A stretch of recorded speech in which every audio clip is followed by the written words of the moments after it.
You're watching EAC News. Thank you for joining us. NEC officials counted 440,000 invalidated ballots out of a total of more than 8.2 million that were cast. The NEC was clear that the spoiled ballots did not affect the outcome of Sunday's National Assembly election.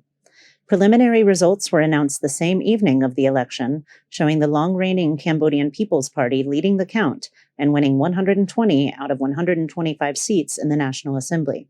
EAC News reporter Anthony Ellis has more. NEC spokesman Hung Patia confirmed to EAC News that 440,000 ballots, or 5% of the total, were invalid. He added that the number of invalid ballots for this year's election was down from the roughly 600,000 invalid ballots submitted in 2018. NEC Secretary General Tep Nita said at the press conference after election that the ballots were invalid did not affect the results of the election. According to Tep Nita, during the vote count, there was no major complaints. He said that this year's election process had various obstacles, including the rainforest and polling station Prey Veng province to relocate.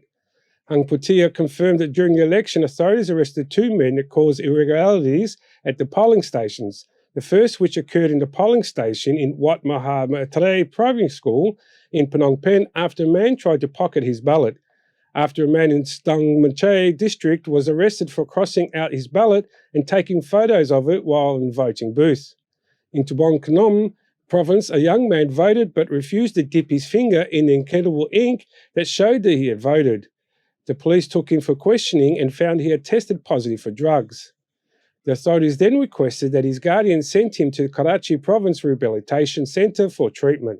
The NEC also addressed multiple voter counts that showed massive spikes over short periods of time immediately following the election.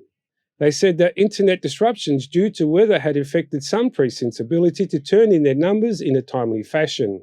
NEC spokesperson Tep Nita stated that the NEC spent over $50 million on this year's election, half which was spent on equipment and most of the other half going towards the salaries of more than 150,000 polling officials.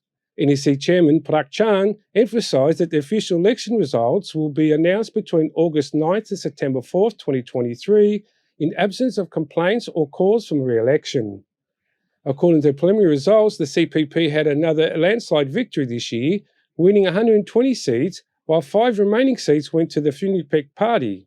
None of the other 16 parties were able to gather enough votes to win the seats in the National Assembly. Anthony Ellis, EAC News.